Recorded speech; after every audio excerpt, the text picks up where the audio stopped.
Bonjour et bienvenue dans cette conférence qui s'inscrit dans la semaine de la sensibilité organisée par l'Observatoire de la sensibilité que je remercie de m'avoir invité à vous parler d'un sujet qui est au cœur de mon activité, qui est le lien entre l'alimentation, l'impact de l'alimentation sur l'hypersensibilité. Je m'appelle Bénédicte Maleki. Aujourd'hui, je suis naturopathe spécialisée dans l'accompagnement des hypersensibles.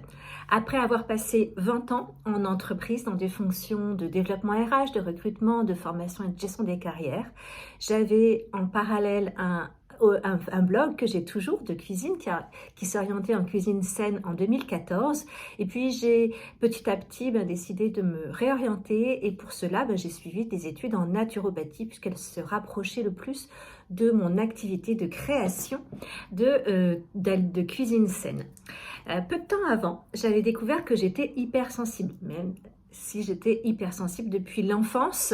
Je ne connaissais pas le terme et je ne savais pas ce qu'il y avait derrière le terme d'hypersensibilité.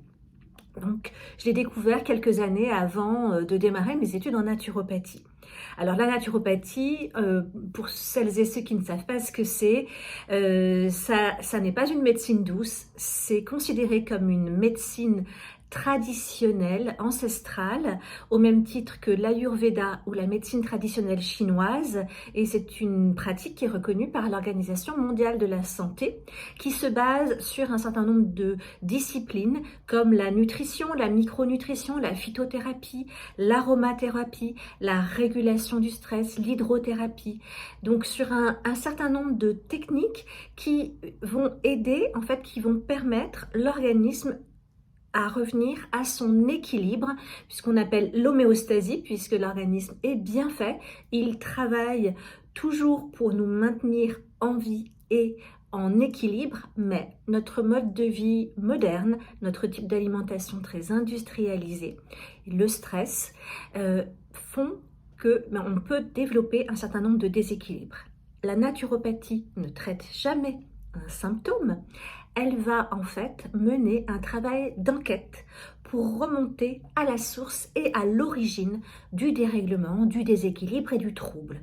Donc en fait, on déroule une pelote. On part d'un trouble, donc on va voir par quoi il est causé et puis on va remonter à la fois les facteurs physiologiques et les facteurs émotionnels. Et donc c'est ce que j'ai appris pendant mes études en naturopathie. Et évidemment, vous pensez bien que quand j'ai découvert les différentes matières, eh bien, je me suis prise comme cobaye.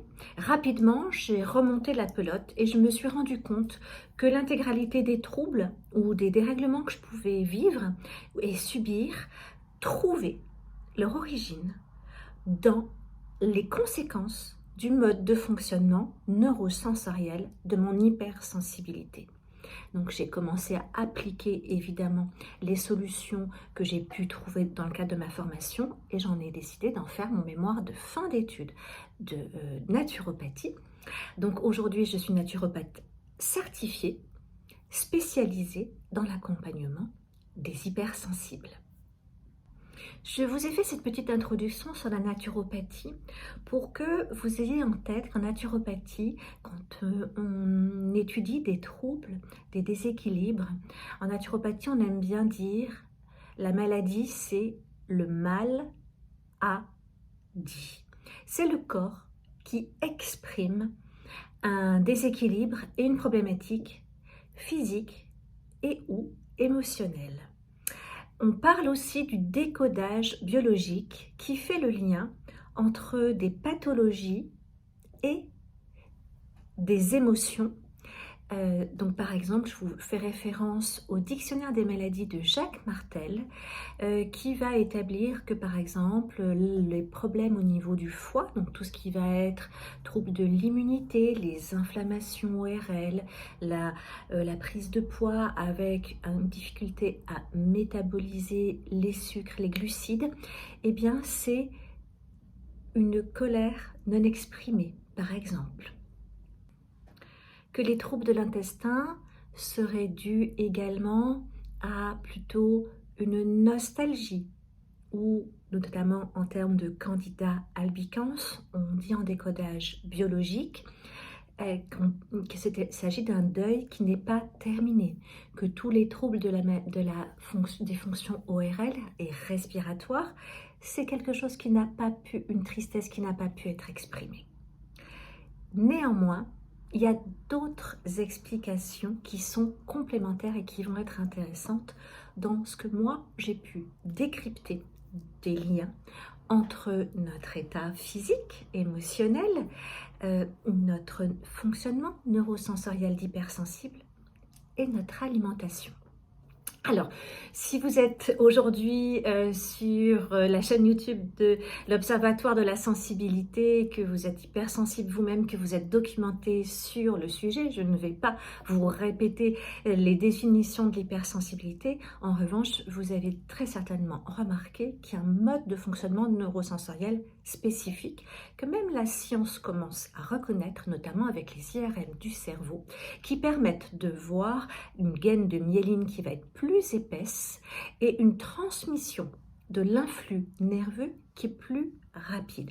Ce qui expliquerait une pensée en arborescence, une surcharge mentale, une suractivité mentale constante. Un besoin de toujours comprendre, d'analyser, de faire 10 choses en même temps. Donc on va avoir évidemment une perception de notre environnement qui va être accrue, de l'ensemble de nos sens, et puis on va avoir en miroir une réception de l'ensemble de ces informations de manière amplifiée, qui va donc créer des émotions agréables ou désagréables, confortables ou inconfortables, beaucoup plus fortes. Cette surstimulation neuronale, cette surcharge mentale, va avoir pour effet sur le corps d'entraîner un fonctionnement hormonal et digestif différent. Alors, je vais rentrer un petit peu et brièvement dans le détail pour que vous compreniez l'incidence de cette hypersensibilité sur votre corps. Nos ressentis physiques et émotionnels d'hypersensibles sont donc plus intenses. Ils vont avoir déjà un premier effet de somatisation, notamment via le nerf vague qui relie le cerveau à l'ensemble des organes. Le nerf vague va normalement temporiser, mais il est également prouvé maintenant de manière scientifique que ce n'est pas que le cerveau qui va donner une information au corps via le nerf vague, ce sont les organes et des déséquilibres des organes qui vont influer sur l'équilibre nerveux du cerveau. Je m'explique. Le nerf vague, notamment, est relié à l'intestin. Sauf que dans la communication entre le cerveau et nos intestins, 8 fois sur 10, ce sont les intestins qui envoient un influx nerveux et une information au cerveau. Si les intestins, le système digestif, rencontrent des difficultés, des déséquilibres au niveau des bactéries qui nous peuplent, il y a des milliards de bactéries, heureusement, d'ailleurs c'est pour ça que nous sommes en vie, des bactéries saprophytes et des bactéries pathogènes qui dégradent les nutriments pour qu'on puisse les absorber, pour qu'on puisse vivre, pour qu'on puisse avoir à la fois nos macronutriments et nos micronutriments, donc tout ce qui est glucides, lipides, protéines, mais aussi toutes les vitamines, tous les minéraux, tous les acides gras. S'il y a un déséquilibre, ce qu'on appelle une dysbiose, s'il y a une perméabilité intestinale, s'il y a un SIBO, s'il y a une pullulation bactérienne, notamment le candida albicans, l'intestin va envoyer déjà via le nerf vague une information au cerveau en disant « Allô Houston, ici on a un problème ». Et on peut donc, des études ont prouvé les liens entre la dépression, le stress accru et l'angoisse avec l'état intestinal. Et je vous en parlerai après. Notre état intestinal il y a différents facteurs qui jouent sur son équilibre, sur son bien-être ou sur son mal-être, mais il y a un facteur alimentaire sur lequel vous avez la main. Également, eh bien, quand on parle de perméabilité intestinale, comme je vous disais, donc l'intestin va dégrader le bol alimentaire en nutriments pour l'absorber au travers de la paroi intestinale qui forme des alvéoles, un petit peu comme ça. Et dans ces alvéoles, elles sont légèrement ouvertes, justement pour laisser passer les nutriments qui ont été dégradés par les intestins. Mais s'il y a un des troubles, une des pathologies que je vous ai décrites, eh bien on peut avoir ce qu'on appelle une hyperperméabilité intestinale qui est en conséquence de ces troubles. Et donc, des bactéries, des virus, des champignons vont passer la barrière intestinale, la paroi, et vont prendre ce que j'appelle le métro du sang. Et donc, du coup, ils vont se retrouver, le sang irriguant l'intégralité de notre corps, ils vont aller se retrouver dans certains organes et nous créer une allergie ici, une inflammation là, parce qu'ils n'ont rien à faire globalement, ils auraient dû être éliminés dans les selles, mais ils peuvent également passer la barrière hémato-encéphalique du cerveau et altérer notre jugement, notre perception de manière négative. C'est-à-dire qu'en tant qu'hypersensible, on capte beaucoup d'informations. Ces informations sont traduites de manière très claire, très forte. Mais si on a des troubles digestifs qui vont créer justement un prisme négatif, eh bien ça peut nous entraîner à vivre notre hypersensibilité avec plus de peur, plus d'angoisse, plus de stress que de sérénité. Et le stress entraîne le stress également d'un point de vue physiologique. Donc, il y a cet aspect déjà de somatisation et de nerf vague qui a une conséquence directe entre notre état physique et notre état émotionnel. Autre conséquence des troubles intestinaux, les intestins qu'on appelle, vous avez dû voir beaucoup de livres qui parlent de l'intestin deuxième cerveau, eh bien, puis justement, puisque c'est lui qui donne plus d'informations au cerveau que l'inverse, eh bien, il va prévenir d'une carence, par exemple en magnésium, ou d'une trop grande consommation de sucre. À noter également que la majorité de nos cellules immunitaires se situent dans nos intestins et que 85% de la sérotonine est sécrétée dans les intestins. Et la sérotonine, c'est un neurotransmetteur de la sérénité qui va être ultra important pour nous hypersensibles pour compenser toute cette surcharge mentale qui peut créer du stress, cette surstimulation neurosensorielle. Donc on a besoin de beaucoup de sérotonine déjà pour notre équilibre et puis c'est indispensable pour sécréter la mélatonine qui est l'hormone du sommeil. Donc si on a des troubles digestifs, eh bien, on va sécréter moins de sérotonine. On commence à mettre le doigt dans un engrenage de stress qui s'auto-alimente également, donc physiologiquement, à partir d'un premier stress, qui soit physiologique ou émotionnel. Alors, notre fonctionnement neurosensoriel a d'autres conséquences. On a tous et toutes un système nerveux autonome qui va réguler les phases d'alerte et les phases de calme. D'alerte face à un danger réel ou présupposé. C'est ce qu'on appelle le système soit sympathique, soit orthosympathique.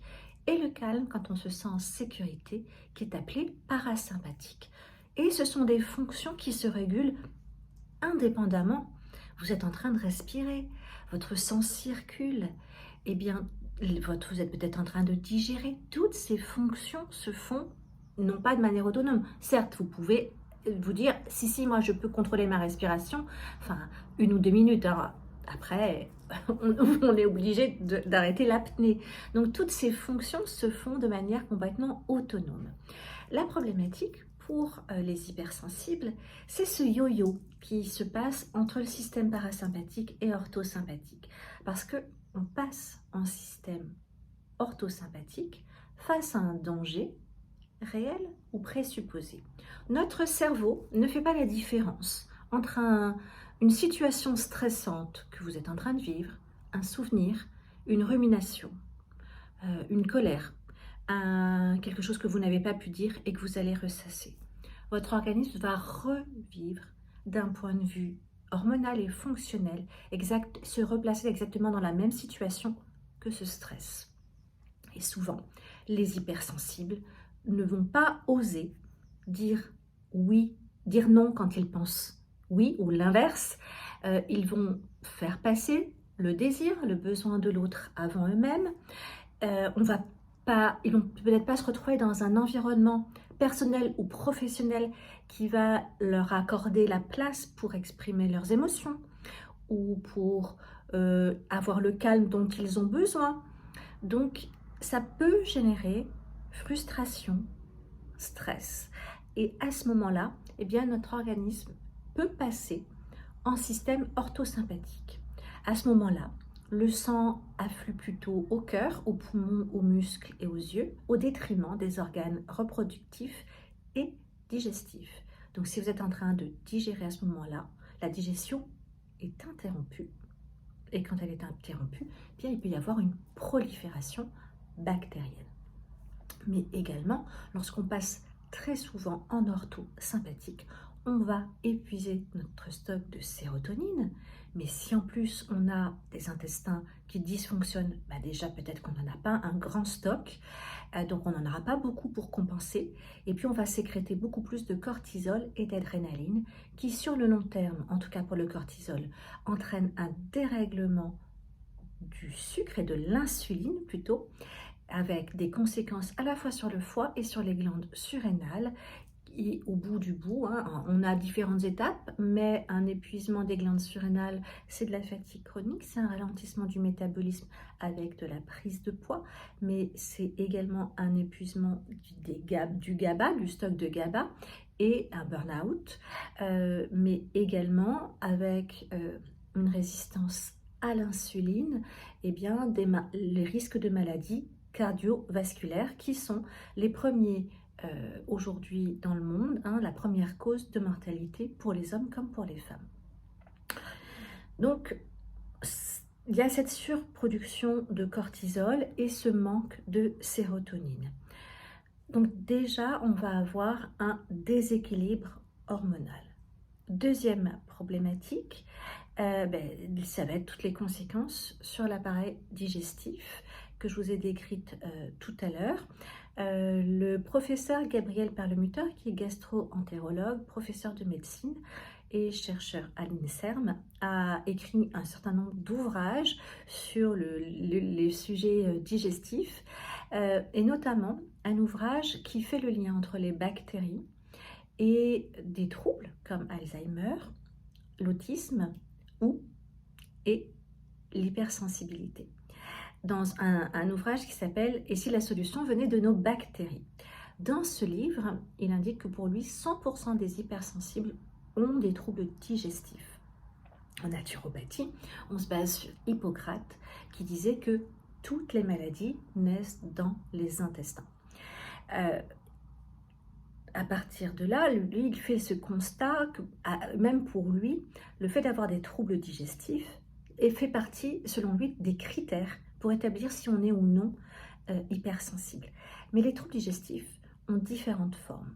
Ils peuvent être directs, avec des ballonnements, des troubles du transit, que ce soit diarrhée, constipation, alternance des deux, de la flatulence, des douleurs, des remontées, ce qu'on appelle des reflux gastro-œsophagiens avec des brûlures, mais ça peut être aussi des douleurs abdominales, mais ça peut être également les conséquences des troubles digestifs. Comme je vous disais tout à l'heure, quand quand on a cette hyperperméabilité intestinale, de la paroi intestinale, eh bien, va passer des bactéries, des levures, des microbes qui vont aller créer de l'inflammation à différents endroits. C'est ainsi qu'on fait le lien entre les troubles intestinaux, les allergies, les problèmes de peau de type psoriasis, mais également les déséquilibres de la thyroïde, tout ce qui est asthme, tout ce qui est maladie neurodégénérative et maladie auto-immune.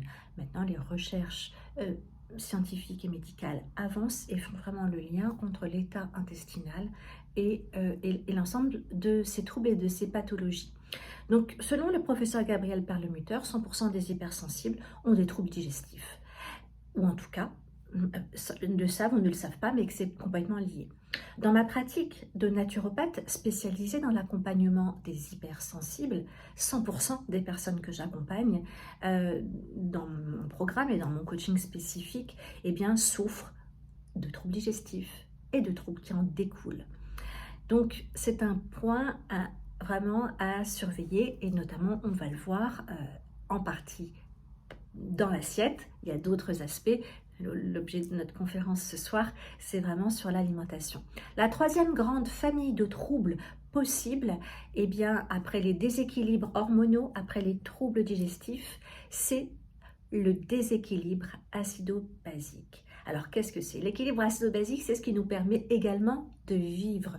Lorsque nous respirons, lorsque nous buvons, lorsque nous parlons, eh bien, cela crée des échanges chimiques au sein de notre organisme qui doit maintenir un pH neutre. Je vous rassure, votre organisme fait tout pour être en pH neutre. Qu'est-ce qui va jouer sur le pH? Qu'est-ce qui va être basculé un petit peu plus en acidose ou en côté basique? Eh bien, ça va être un certain type d'alimentation. Je vous donne en mille. Le stress, la sédentarité, la déshydratation. Donc, en fonction de ce que vous mangez, en fonction de ce que vous buvez ou ne buvez pas, eh bien, vous allez pouvoir évacuer ou non l'ensemble des acides cristalloïdes, liquides et gazeux qui sont tout simplement générés par notre machine et notre usine interne qui nous permet de vivre. Donc, il est important de maintenir cet équilibre acido-basique qui est pour moi vraiment la base de la base en matière de santé naturelle et de bien-être et d'homéostasie. Donc, sachant que le déséquilibre acido-basique est causé par le stress, que les conséquences du déséquilibre acido-basique, ça va être des troubles du sommeil, ça peut être des migraines, ça peut être de la fatigue chronique, des ongles et des cheveux cassants, et des troubles digestifs et du stress. Et donc, vous me voyez venir depuis tout à l'heure, le stress alimente le stress, mais encore plus si on a une alimentation pro-stressante et pro-inflammatoire. Car, cherry of the cake, la cerise sur le gâteau, c'est que en plus de tout ça, de ces échanges, de ces troubles possibles, eh bien, si vous avez une alimentation qui est pro-stressante et qui génère de l'inflammation, eh bien, ce que vous allez faire, c'est que vous allez continuer à alimenter votre stress interne et votre inflammation. Alors qu'il existe un mode d'alimentation qui, lui, va être plutôt apaisant, équilibrant des hormones, qui peut contribuer à baisser l'inflammation au niveau intestinal et qui peut surtout également travailler sur l'aspect de l'équilibre acido-basique. Alors, un certain type d'alimentation ou de mode de cuisson va avoir directement un impact sur notre état émotionnel.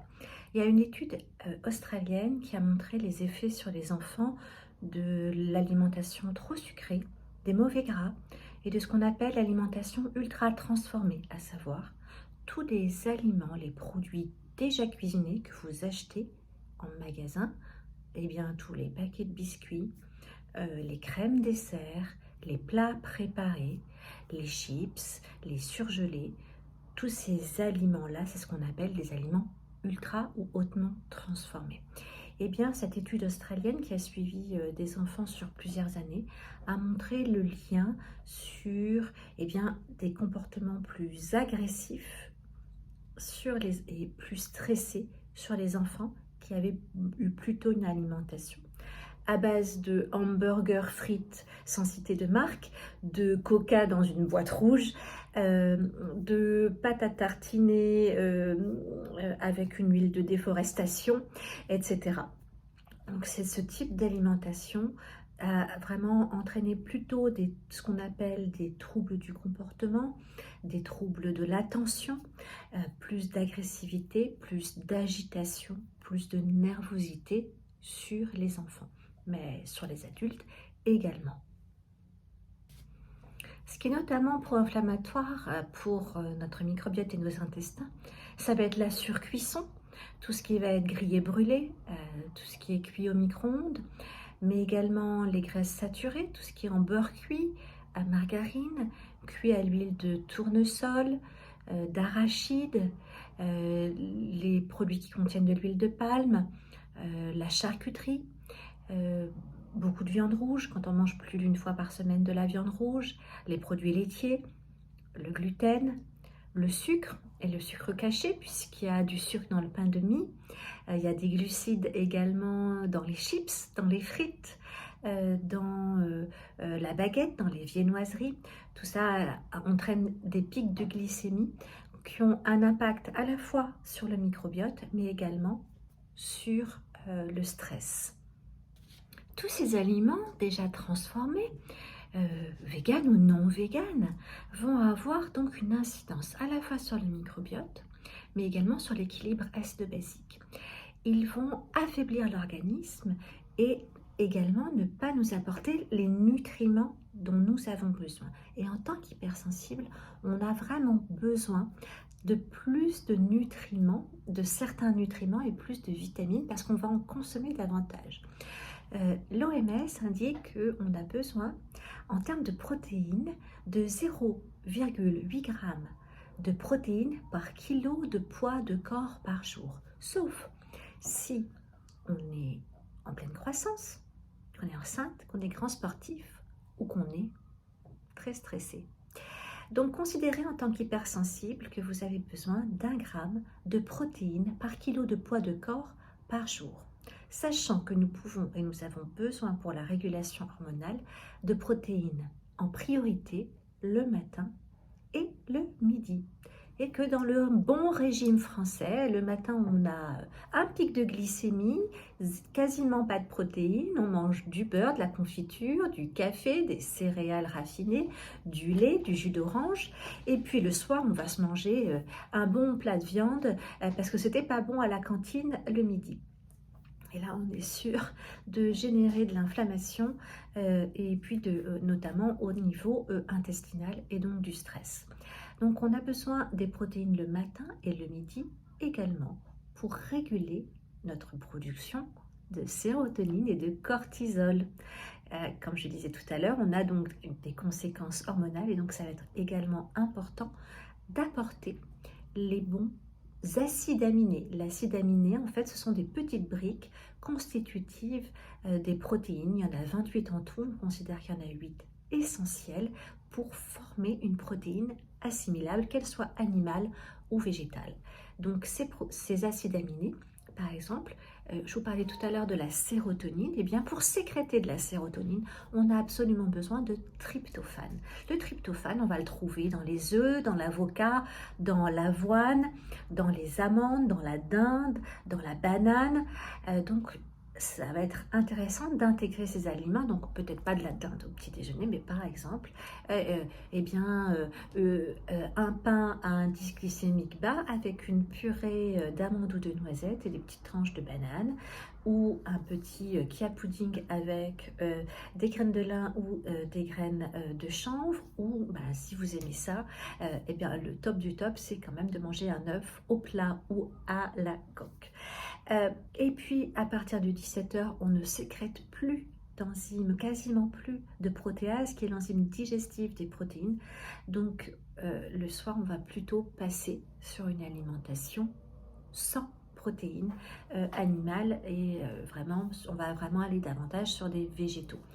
Donc ça, c'est pour les protéines notamment, sachant qu'on ne les stocke pas et que les compteurs sont remis à zéro tous les matins quand vous vous levez pour refaire justement ce stock, enfin pas ce stock, mais cette quantité de protéines.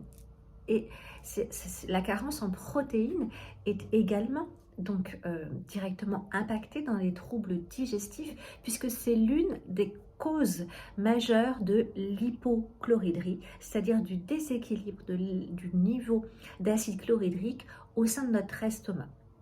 Il n'y aurait pas de virus, il n'y aurait pas de microbes au sein de notre intestin si on avait suffisamment, si on sécrétait suffisamment d'acide chlorhydrique. Et l'hypochloridrie est un trouble digestif très mal connu qui a différents facteurs, mais deux de ces facteurs, avec le stress, sont également la carence en protéines et le déséquilibre acido-basique.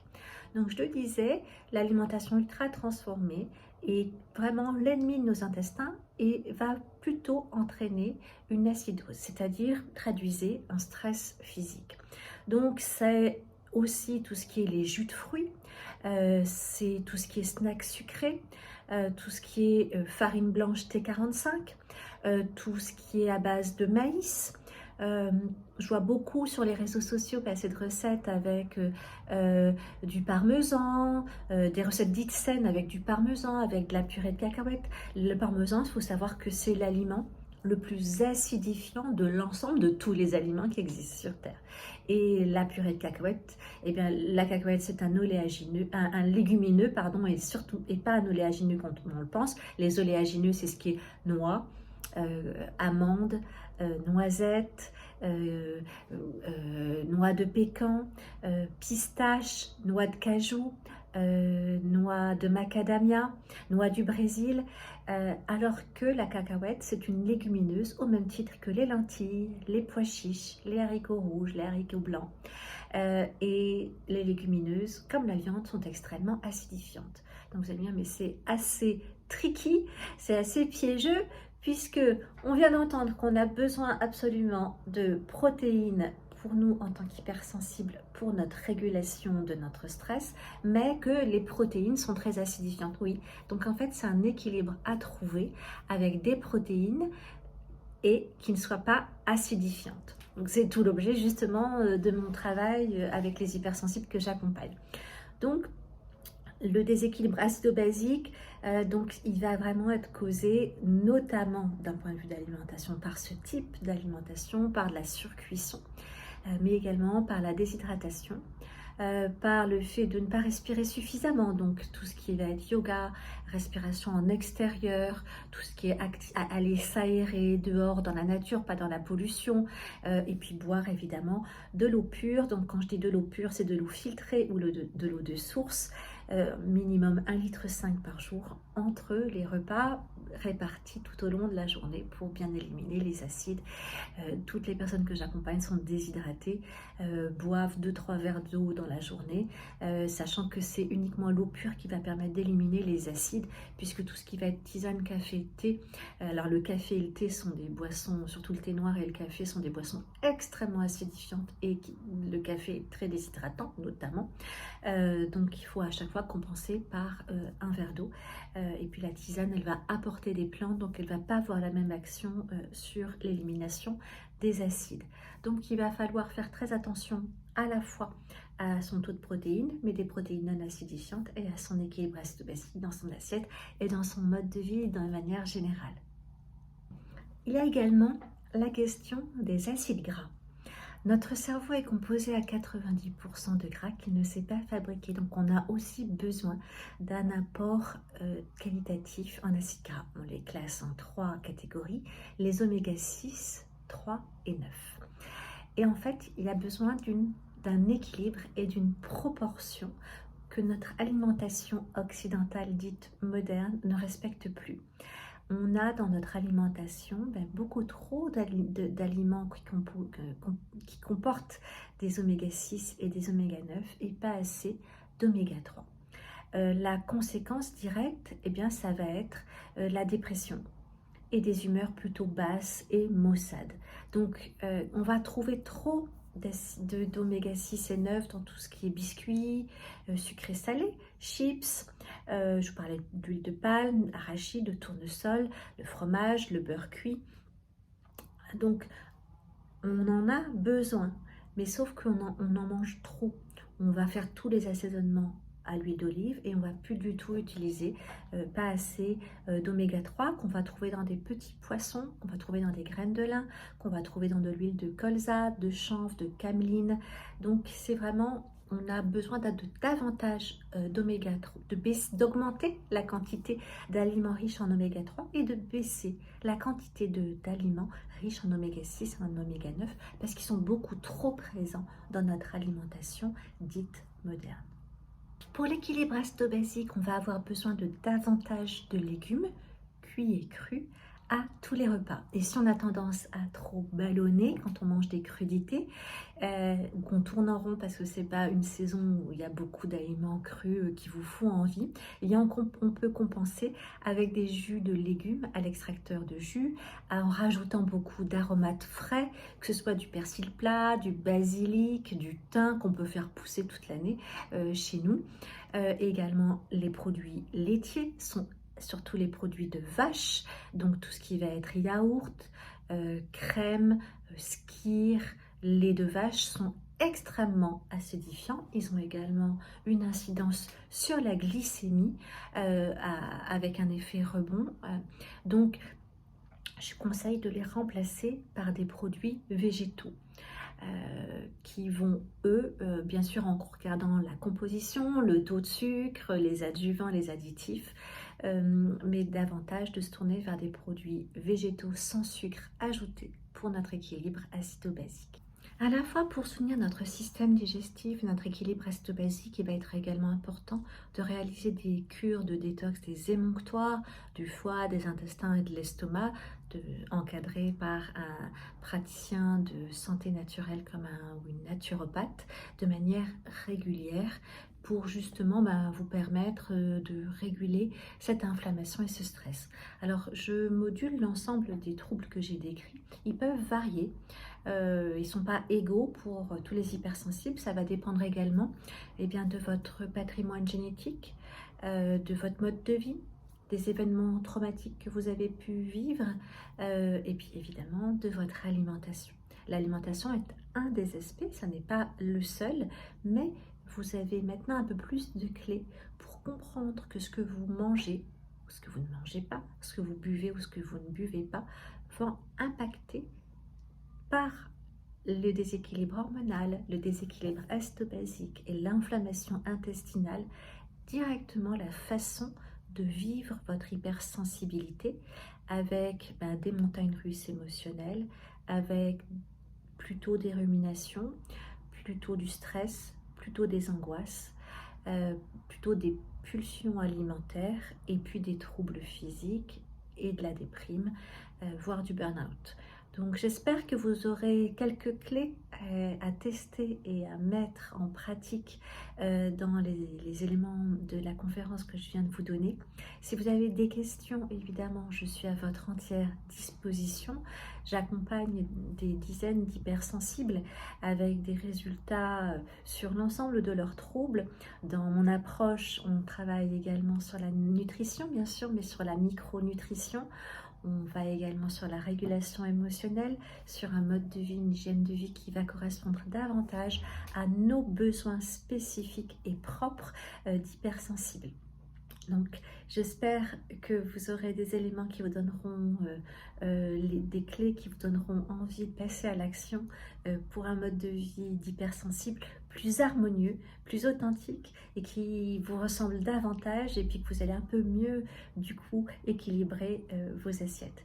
Je reste à votre disposition si vous avez la moindre question. Vous pouvez donc me retrouver sur l'ensemble des réseaux sociaux sur mon compte Fais-moi croquer. Et donc je vous rappelle mon nom, je suis donc Bénédicte Maleki, naturopathe des hypersensibles. À très bientôt, bonne soirée.